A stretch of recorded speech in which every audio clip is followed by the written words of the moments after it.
Sorry.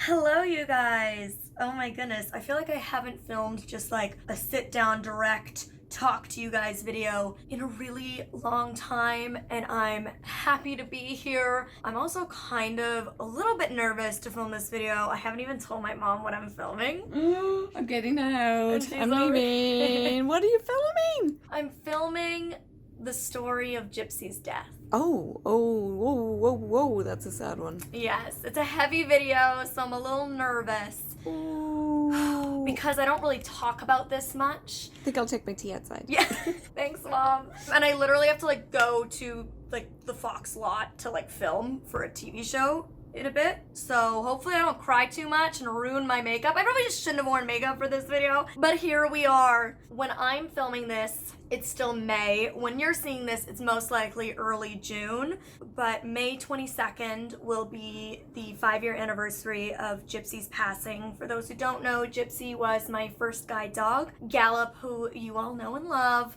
is my second guide dog, and I usually have Gallop like chilling on the bed with me when I do sit down videos, especially when they're dog related, but I don't want him to hear this story. We don't talk about Gypsy around him because, you know, it's sad. So back in December, was on my way to Europe. I was on a Delta flight to Europe. Delta's Bay, love Delta. And we were over to Europe, so it was like a 14-hour flight. And so I had a lot of movie watching time. Everybody had been talking about this documentary. This was back in December. I was going to Europe to film my series, The 10-Year Journey. So I'll link that playlist down below if you want to see my 10-part series on my 10-year journey going blind. Everybody for months had been talking about Pick of the Litter, especially in the guide dog community. And I really wanted to see it, but it wasn't like out in theaters near me, but I had heard it was on Delta flights. I know my mom had previously tried to watch it and was like, oh, it was too emotional, I couldn't, I had to turn it off because it was like too close to home. A lot of people, just random strangers, had told me about it and been like, oh my god, I sobbed. And I kind of thought like, oh, I'll watch it, but like it won't make me cry or anything. Like, I have a guide dog, this is my life, this is my journey, like I'm blind, it's fine.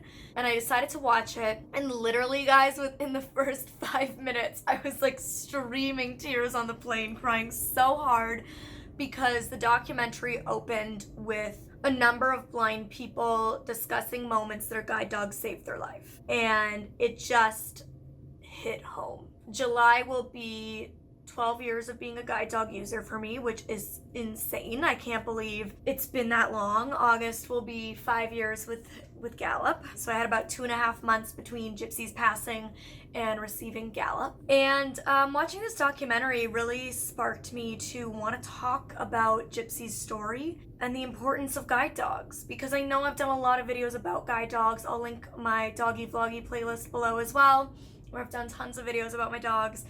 But I don't think I've ever really sat down and talked about the importance or the difference that they make in our lives, and about Gypsy's passing and how it happened and how it felt and the impact that not having her for those 2.5 months made on my life. And when I watched that documentary, it just made me feel like I have this platform and I want to share this experience, whether it helps other guide dog or service dog users to deal with their own transition of dog, or whether, you know, a family pet passes, or anything, any kind of loss in your life, or just to help able-bodied people who don't rely on service dogs to really understand the importance and the difference that these dogs make in our lives, because it is something I struggle to quantify for people who don't use guide dogs. I struggle to put into words the meaning and the difference these dogs really do make in our lives, or in specifically, I can speak for myself in my life, and that's what I'm gonna try to do today. So, okay, I got Gypsy when I was 13, so right before or right during kind of the peak of my vision loss. When I was actually getting Gypsy for the month-long training in Quebec is when I started noticing a really significant dip in my vision. You might be wondering why I was getting her before my the majority of my vision loss at 14, and that's because I've always been legally blind. I've always been completely night blind, and from the time I was 8, I was a full-time cane user because I've never had depth perception. So for those reasons, even though I consider myself to have been like sighted because I could see color and I could read print and all of these things, I was legally considered blind, and I was at a point where getting a guide dog would still really benefit me, my life, my independence, my confidence. And so I got one. And over that next year, the first year of having her, it's a really tough year. It's a really tough transition. It's a lot of work, especially when you're young like I was, which is why so many guide dog schools don't even consider giving service dogs to children. Despite how much work it was and how hard it was, I would never trade it for anything, and it was so worth it. So I'll also link the Mira Foundation down below where you can get guide dogs as a child. So, like I said, noticed a lot of significant vision loss. I ended up losing all of my friends and being really badly bullied. I dealt with really severe depression, suicidal ideation. It was a really dark time in my life, and you know, I've talked a lot about that on this channel before. And Gypsy was like my one constant, other than, of course, my family. She was like that one constant that no matter what, like she was there. And throughout the next 7 years of my life, she went through all of high school with me, my first love, my first heartbreak, my next 2 relationships. She went through high school graduation, prom. She was my prom date. Cute little photo here of us.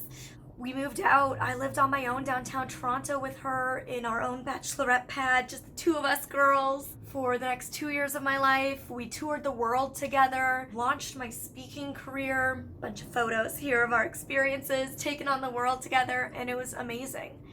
And most guide dogs work between 6 to 8 years of service. So she graduated at 2.5 with me. So that would have taken her, to about 10 years old if she did the full 8 years. And at that point, as I said, we were at about going on 7 years of service. And the Mira Foundation would come out pretty much every single year and do a checkup, observe our guiding. If there was a problem, like if I was having an issue, they would come out sooner and we would work through it. But if not, they would come out kind of annually to do a full checkup, spend kind of a day, half a day with us, do different walking routes, testing to make sure that the dog was still guiding properly and all of that was still good for service work. And this was a difficult time in my life for a number of reasons. I had an accident in February, just 2 weeks after my 21st birthday. I turned 18, 20.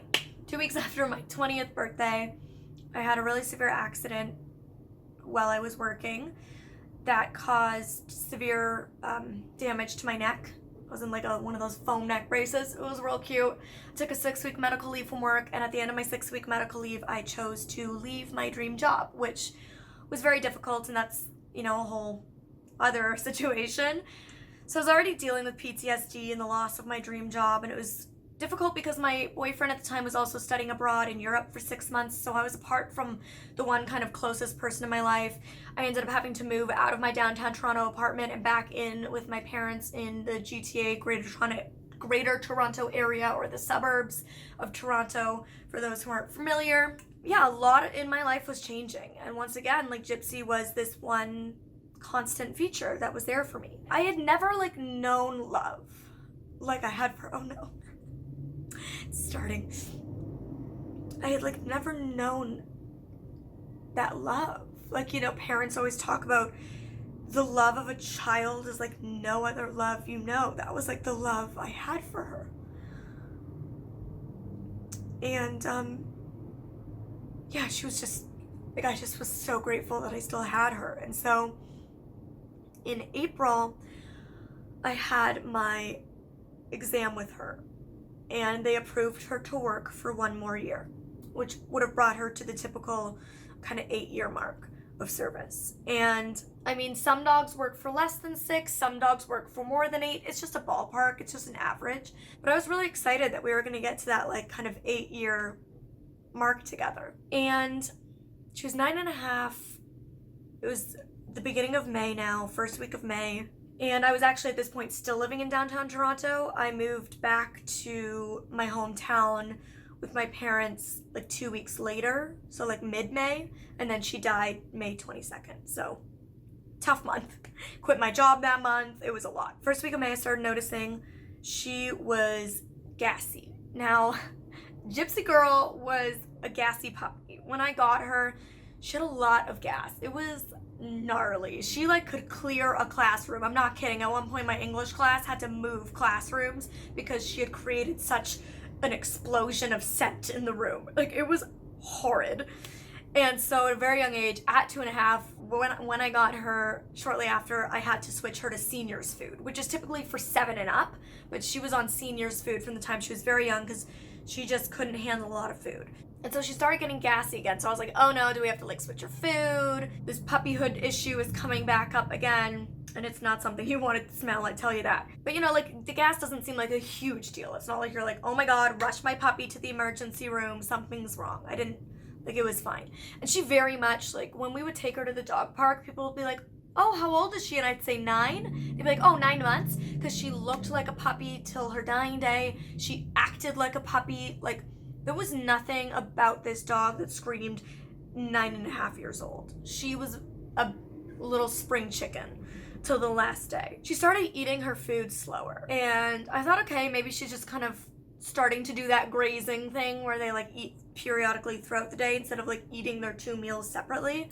And then she started throwing up. That's when I was like, okay, I need to take her to the vet. So I took her to the vet and they were like, you know, the snow is melting. You live in downtown Toronto, in the big city. Like, maybe she's sniffing things or getting at things on the street that are making her sick. We'll give her some special food. So they gave me like a canned food for bowel issues. They said, you know, do that for 4 days. And if there's still issues, come back.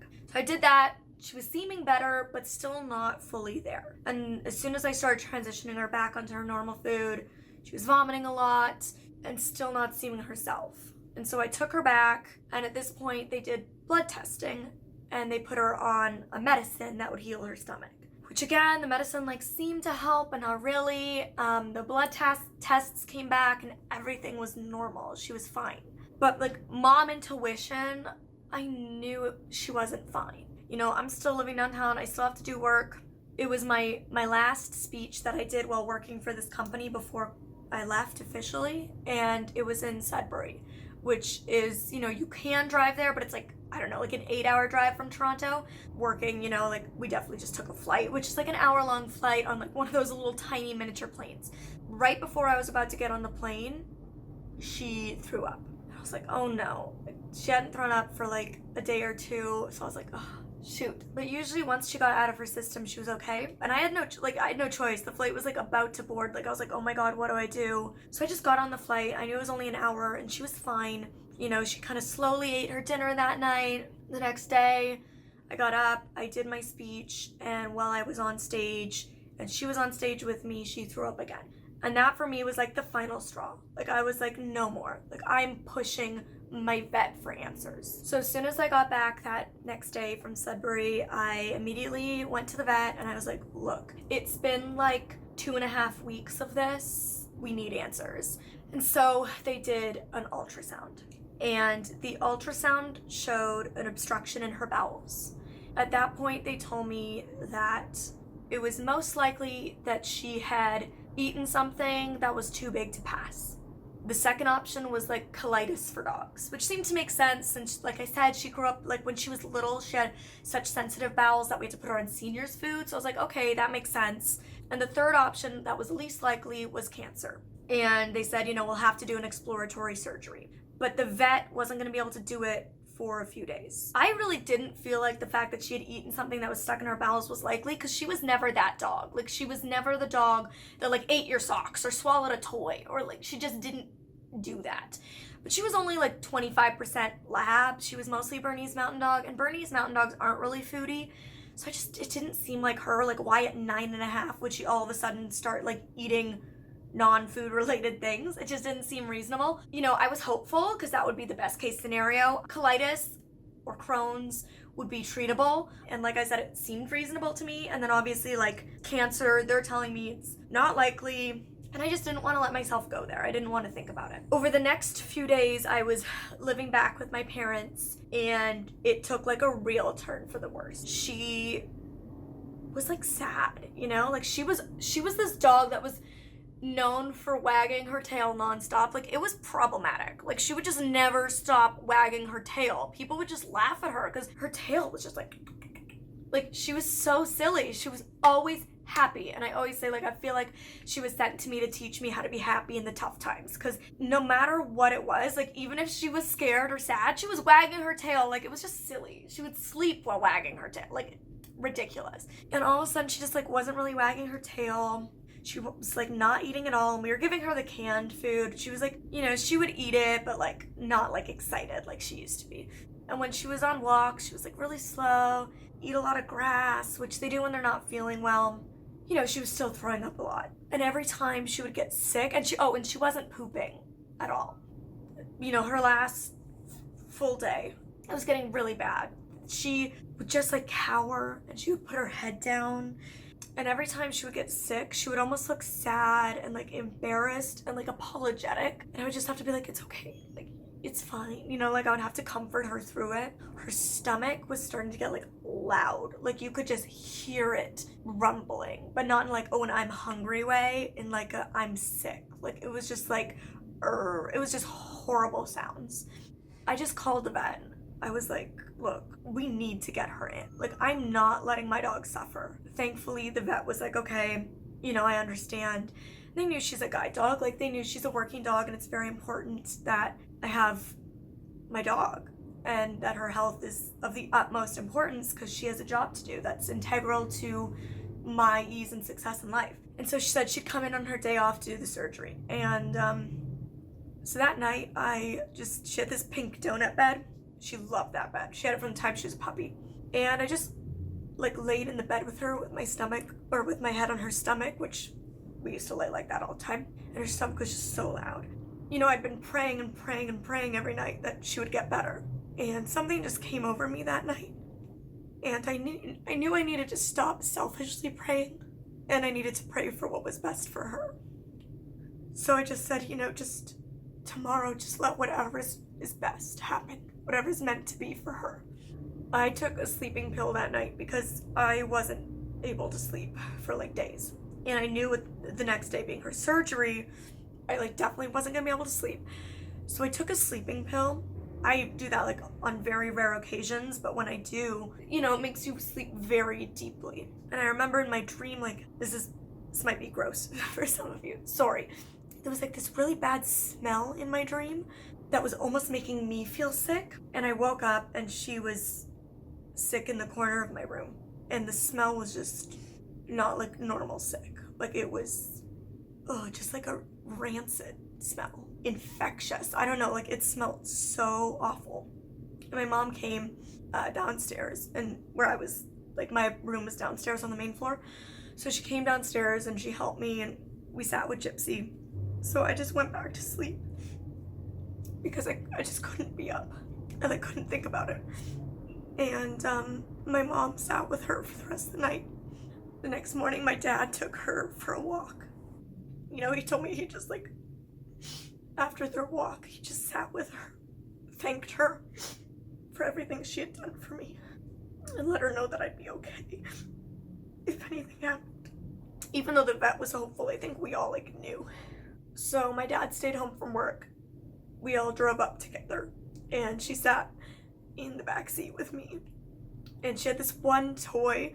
It was like a gecko, and it had this like particular type of squeak that she loved. And it was the only toy she would play with in the last little while of her life. So brought in the car with us, and she was like squeaking it lightly in the back seat with me. I got out of the car when we got to the vet. It's like a 15-minute drive.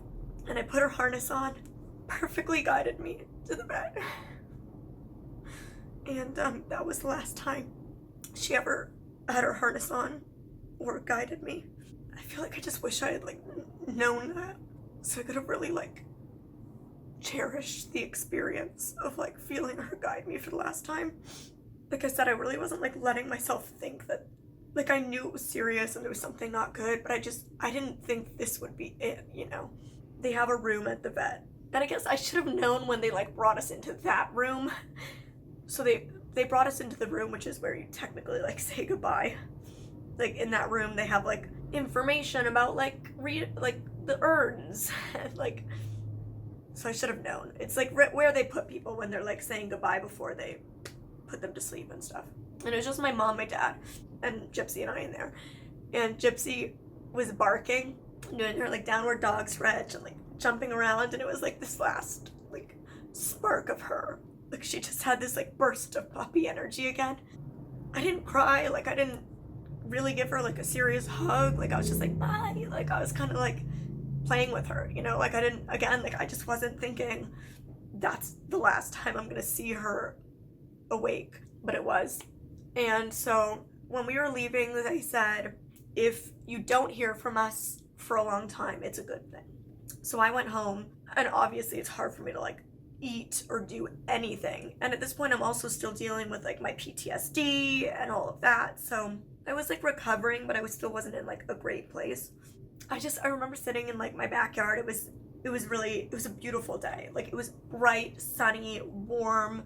And so I was sitting in my backyard, and I remember like watching like silly Dr. Phil clips on YouTube and stuff like that. Like just anything that would distract me. And we hadn't heard from them in a really long time. It's a couple of hours. And so we were like, okay, it must be a good thing. Like, but I was so anxious. Like I was like, I need to just hear something. So I had my mom call and check in, and they said, oh, she hasn't even gone in yet. There's been a delay. I was so frustrated because I was like, what do you mean? Like, and then they called me around 3:30, and we brought her in around like 10:30. So it was really frustrating waiting that long. The vet told me that unfortunately it was cancer. They found a 5-inch tumor in her bowels and a blockage on top of that of like leaves and sticks and grass that she was trying to eat to make herself feel better, but it couldn't pass. They could tell me that the cancer had already spread, and it was a very fast-acting cancer, and they had found that the cancer had spread to all of her lymph nodes throughout her body. You know, basically there was nothing that could be done. And you know, I knew like, okay, maybe we could remove 6 inches of the bowel. They would have to remove like 1/2 inch on either side. She would obviously retire immediately, but maybe we could like remove the 6 inches of bowel and like I could have her for like a few more weeks. But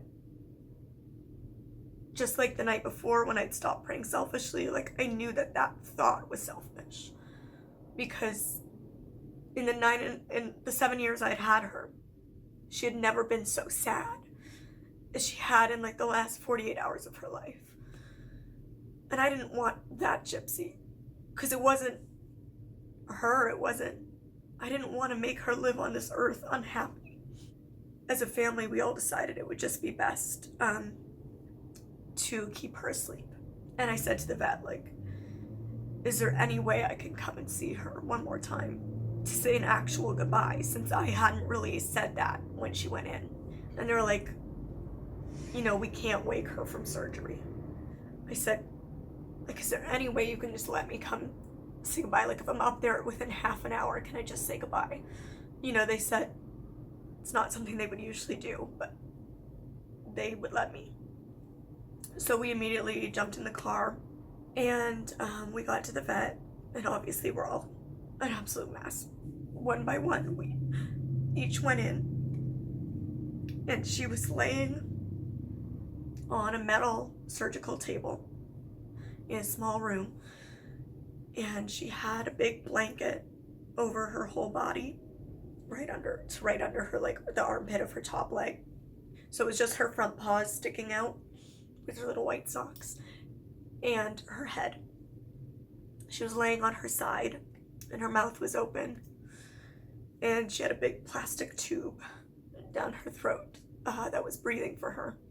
So I could put my hand on her, you know, stomach over the blanket. I could feel her breathing, but, you know, I knew it wasn't actually her. I remember just holding her paw, and I used to always, like, it was like a comfort thing for me. From the time I got her, I would rub her ear on my lips, because it was just so soft. It was like a safety thing. So I just rubbed her ear on my face, you know, and I just whispered into her ear, like, thank you. Just told her how much I loved her, and that was it. And we decided to cremate her, and I got the most expensive, beautiful Gypsy urn, and I got an imprint of her paw done. But I remember just going home. She died just after 4 p.m. I remember going home and sitting in her pink bed. I just sat in the pink bed and I held that gecko squeaky toy. And I carried that thing around for like at least a week. Like it just sat in my purse. Like everywhere I went, I had that because it was like the last thing she ever played with. So it's just kind of like this piece of her. I was just like really numb. I wrote like a post about her so that my friends and family knew, because I didn't want to talk to anybody. Like I didn't take phone calls. I didn't answer texts for like days, and I just didn't want to hear from anyone. And then I called my boyfriend, who was, like I said, living in the UK, and he had no idea that any of this was going on. And I just called her and I said, or called him, and I just told him. He was like on a bus, and I just said, like, Gypsy's dead. And he just like was like speechless. He like didn't know what to say. That was the only person like I had a call with, because for days I just didn't talk to anyone. And I went to sleep that night, and I took another sleeping pill because it was the only way I could sleep at the time. I woke up the next morning holding her squeaky toy, and it just like hit me that she, like, for the first time in 7 years, I had slept without a dog in my room, and that it wasn't a dream, it was real. And I just took the squeaky toy and I like squeaked it once, and it just like triggered me. And I ran upstairs, and my mom was out at the time, but my dad was in his office, and he had like an armchair in the corner of his office. And I went to it and I just screamed, "She's dead." And I just heard Gallup sigh. He's like, "Oh, I hate this story." And I just screamed, "She's dead." And he just sat in the chair and he curled me up in a ball. And I sat on his lap in like a tiny ball and just sobbed. And he just rocked me. And I literally felt like I was like 5 again. I just didn't know what to do. And literally for days, I would just like my mom would come to check on me, and I would just be like curled in a ball in a blanket on the bathroom floor. Like not listening to anything, not watching anything, not doing anything, just like laying there. I couldn't eat, like I couldn't do anything. And it was so weird because everybody from like work and friends, like all these people would send flowers. It was literally like a human died. Like I had one person call me and she was like, "I didn't cry this much when my grandmother died." Like people were posting all over Facebook like photos with her and memories with her. Like I had friends that were bloggers that were writing blogs about her. Like it was crazy. Like it was like huge. Like everybody was sending like these long emails with stories about her. Everybody was sending flowers and everybody was sending daisies. It was like so weird. I don't know what it was. And so ever since then, daisies have been like my favorite flower, and they remind me of Gypsy.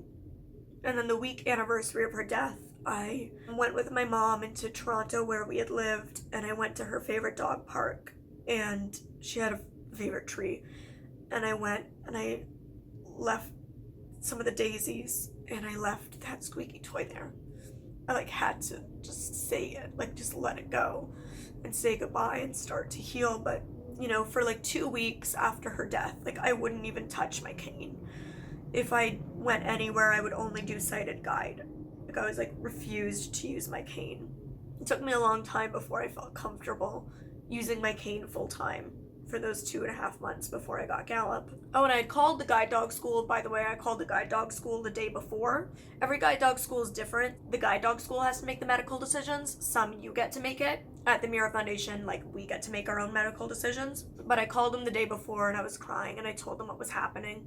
And they just told me, like, "We trust you to do what's best for Gypsy." And that meant a lot to me.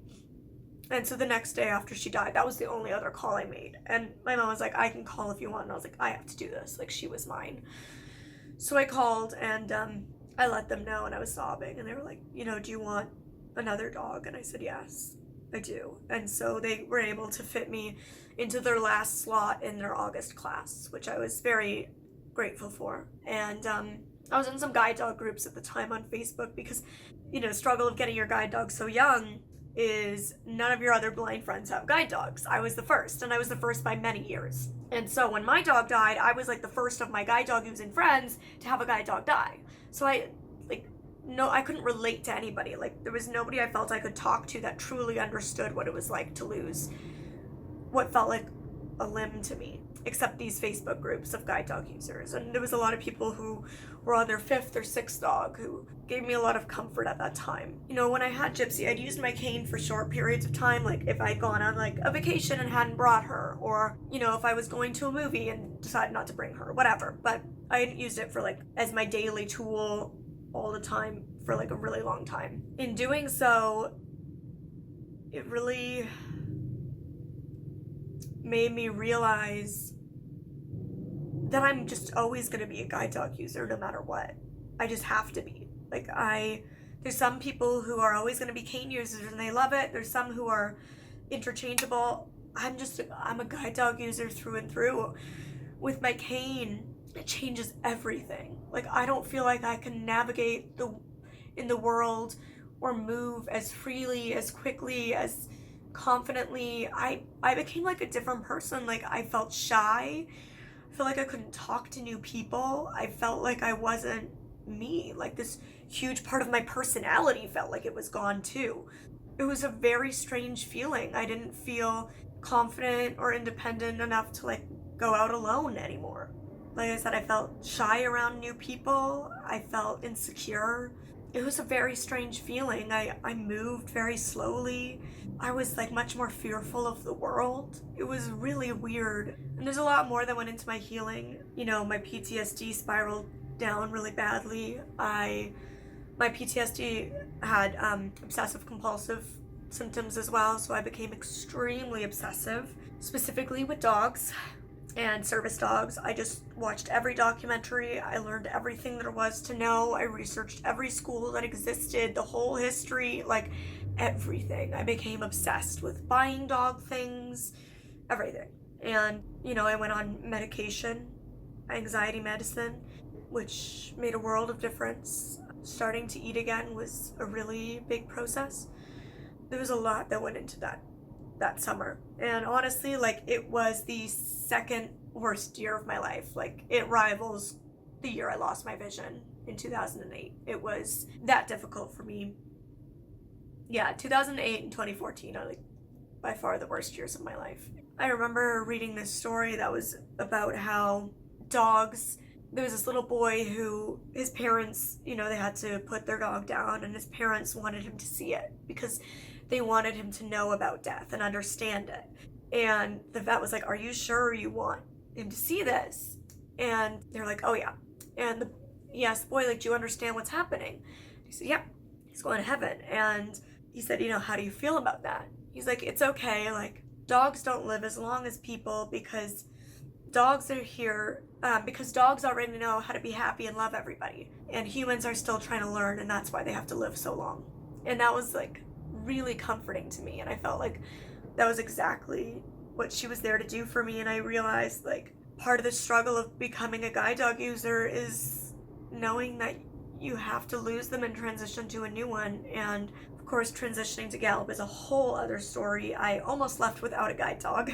If you want to hear that story, I can share it. Yeah, I know that every guide dog will come to me with a different lesson and will come for a different chapter. And it's so crazy that, like, I feel like Gypsy passing away really closed a huge, painful chapter in my life. And Gallup started this new journey with me. One of my first videos was when I got home from training with Gallup, and I did a Q&A about it. And, that's when I moved back home. I started my own speaking business. I started my YouTube channel. I started blogging. And it started this chapter, which is super cool. I know losing a pet is painful, and I've lost family pets, but there is no comparison. To me, it is like losing a child or like losing a piece of you. Not to like diminish those experiences, but that's how it feels. And there's no other way I can put it. I know I have to keep going through it, and I know one day it'll happen with Gallup. I do feel like because I've been through it, I'm more prepared this time, but you never know how it's going to be. And at least I know this time when that does come, I'll have all of you there with me, supporting me and him. But yeah, that was the story of Gypsy's death. With her anniversary approaching, it just feels right to share this. 5 years later, I never talk about it anymore, which is why it's like so hard when I do. I'm sorry for crying so much in this video. But yeah, ever since December, ever since I watched that documentary, it's just been like, it keeps popping into my mind, like, you need to share that story. And I don't know why, and I don't know if there's a moral to this story, and I don't know if it was important or interesting. It just, for some reason, there's been something in me telling me for 6 months now that I need to share this story. So here we are. I don't know how to close this, but I love you, Gypsy. And I know you're looking down on me. And I know you would have loved living in LA and living this life. And I know you come visit through Gallup. And you'll always be my first baby.